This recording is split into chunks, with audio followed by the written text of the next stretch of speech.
big deal. I mean, if you're on your feet as much as like I am, maybe. What are you doing? It's a vibration plate. I put it. It's on my feet. So like if my no. How ridiculous is it? I got like the 20 space socks. Wow. What in the world are you Look, doing? my dogs are barking. My dogs are barking. You know what? I know. Code for my feet hurt, by the way. A lot of people are on their feet. A lot of nurses are on their feet. Poor souls. What is that thing? It's a vibration plate. So if your feet hurt and you put it on this vibration plate, give it like 2 minutes and they're significantly improved. Okay, we're gonna give you 2 minutes to vibrate, and then we're gonna interview you.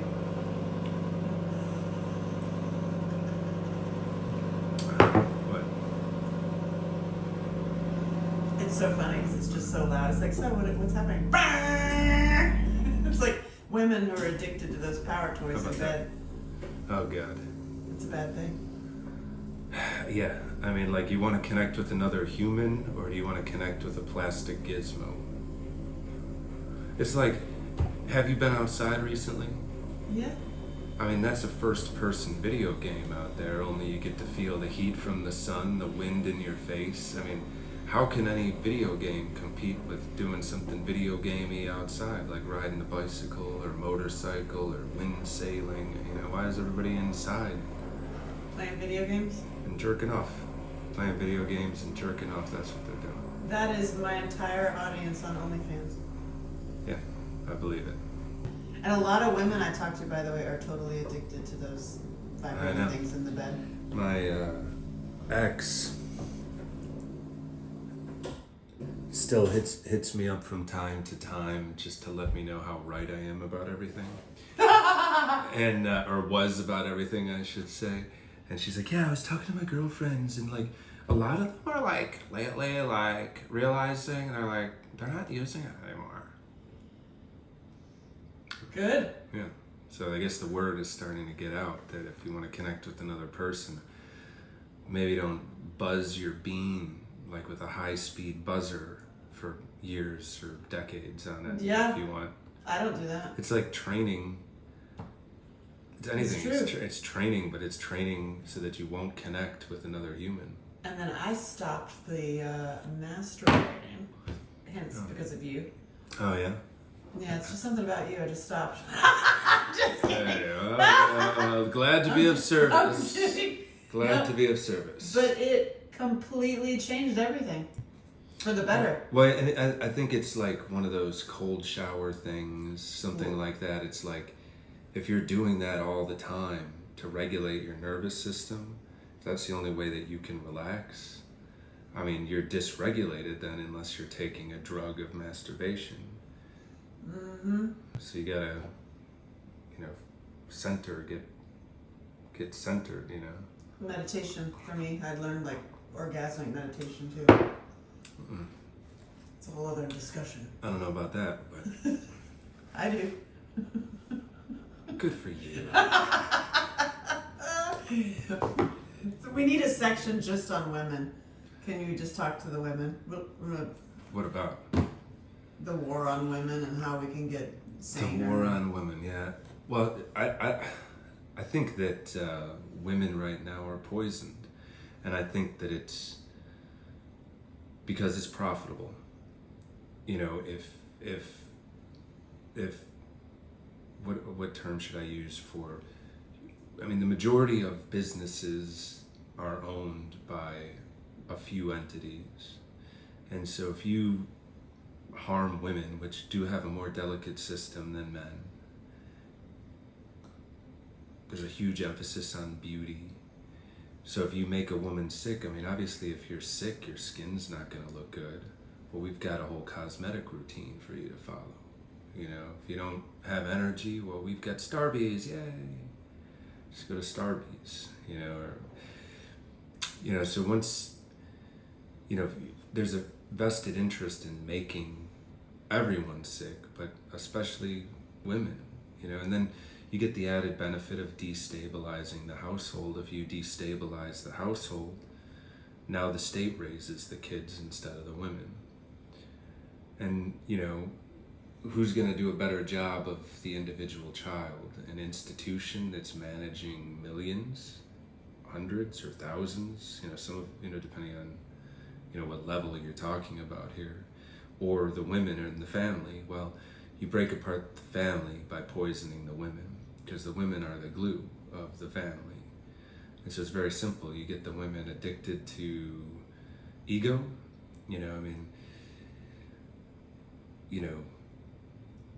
they're fetishizing themselves,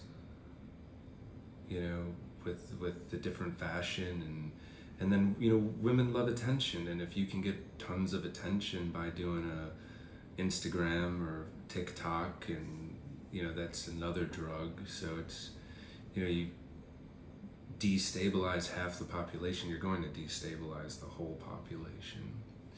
And, one of the things, if you want to take over a country or the world, is first you must demoralize everyone. If you can demoralize everyone, what follows after that is chaos. So, they've been doing a really good job, and I know it's very easy to say they, and who's they, but let's just use they for now.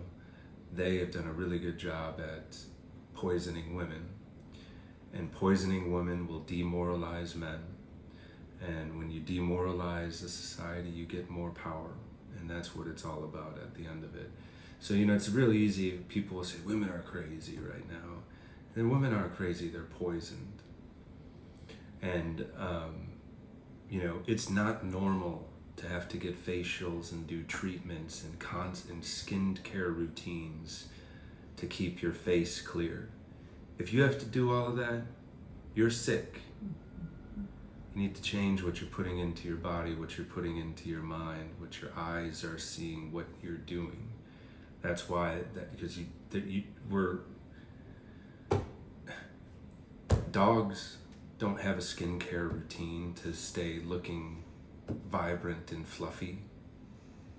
And it's the same thing for us. It's that women are being poisoned, and y'all have a more delicate system than men. So it's easier to poison y'all. And also, many of us, I'm going to say sadly, too many of us come from trauma. So you've got that. Well, that's the other angle too, because if you're trying to poison and demoralize the society, what better way than to make people sexually victimized?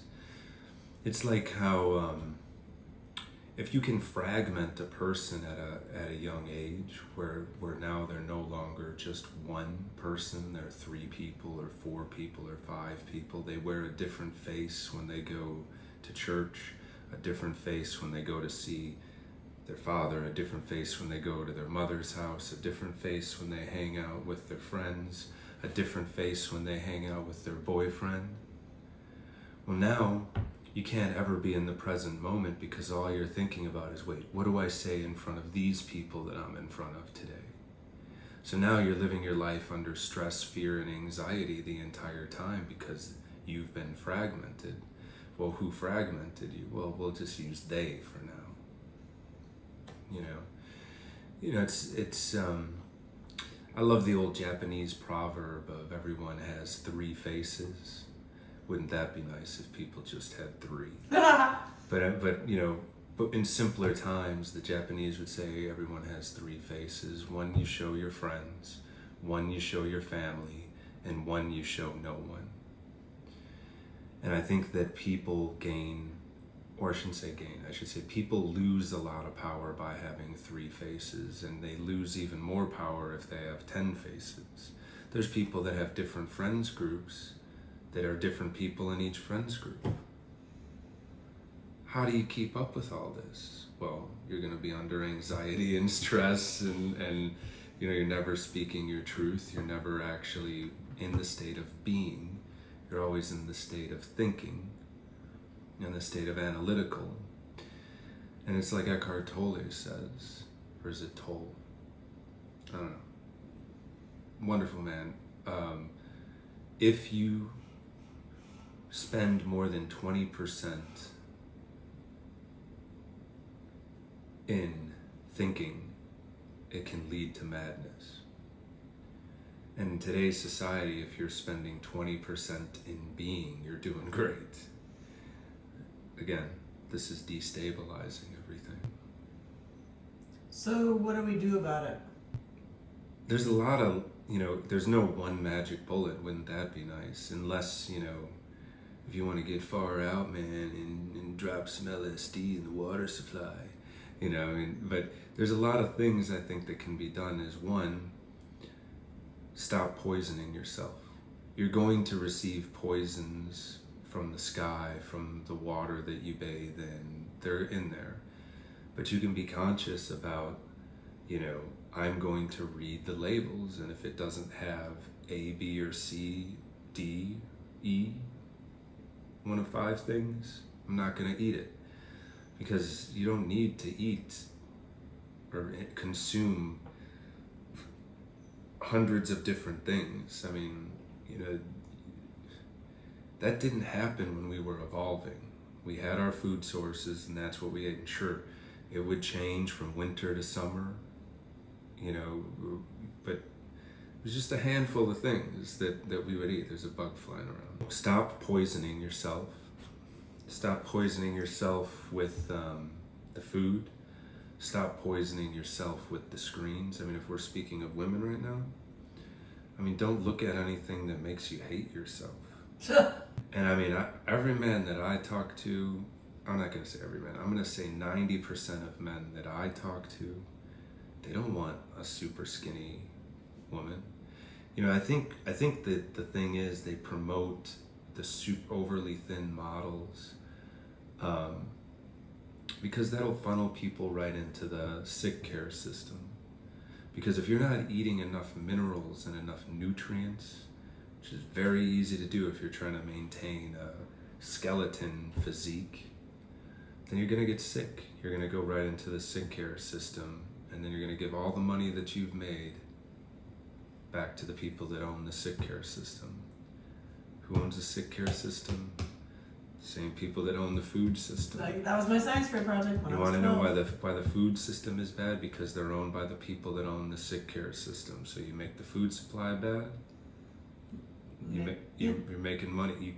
And then the thing that is not hard to grasp if you get the way that corporations work, you have a fiduciary. If you're the CEO of a company, you have a fiduciary responsibility to not make any decisions that hurt the bottom line. Which would be getting people healthy. Yeah. I'm not saying that your doctor doesn't love you. I'm not saying that the doctor that you go to isn't a wonderful man or woman or no genders, whatever. But they've been indoctrinated into a system that's designed to mine you, their client, for money. Yeah. And that's the way that it is. They have a fiduciary responsibility to not make a single decision that hurts their bottom line. So they are not coming out with innovative things to heal you. They're coming out with innovative things to mask a symptom. Because if they mask a symptom, all symptoms are just warnings that your body is sending off to you to change. And so you mask the symptoms, then you get 5 years deeper into a major sickness. That's why 1 pill leads to 2 pills lead to 4 pills lead to 8. I don't know if you met Ed, one of my riders earlier today. Mm-hmm. Did you hear his story where he's like, the doctor had me up to 6 pills. 6 pills. One day I just quit them all. It was like, my uncle was taking 24 pills when he died. Well, that's it. Those 6 would have led to 12. Those 12 would have led to 24 because it's profitable. Yeah, when I was 12 years old, I did this as a science fair project, and it was like, oh, that's great. And you know what? Finding the research on each of the additives in the food was difficult when I was 12. I bet. There's no easier way. I can't think of an easier way to destabilize the family unit than to destabilize the women. So make them sick. Make them not really get better from their trauma. Really. Make sure that you give them trauma. Mm-hmm. Repeatedly. Make them hate themselves because they're not thin enough, because they're bombarded with face-tuned, fake body part having. What's a word that I could use? Avatars, really. Yeah, well, yeah, I mean, how did we get the Kardashians to be our cultural leaders of women? It's crazy. And then does any of that egoic pursuit make anyone happy? I mean, I learned a long time ago that the egoic pursuit, I mean, you'll get feel-good hormones when you buy something awesome, but that dwindles in just a few days or weeks at the longest. Poisoning women. How deep down the rabbit hole do you want to go? Well, I want to do it as a series. This can introduce the discussion of poisoning women, because I think you should have a space in your network for war on women. Do you want to go back to 1971? Do it. That's how deep down the hole do you want to go on this video? Hey, it all started in 1971. It started before that, but 71 was a year of major change for the world. And who was doing it? Who's behind it? They. Well, the thing is, because you lose people, because people can't believe that people can't believe that someone would coordinate things for more than what their brains can handle coordinating something.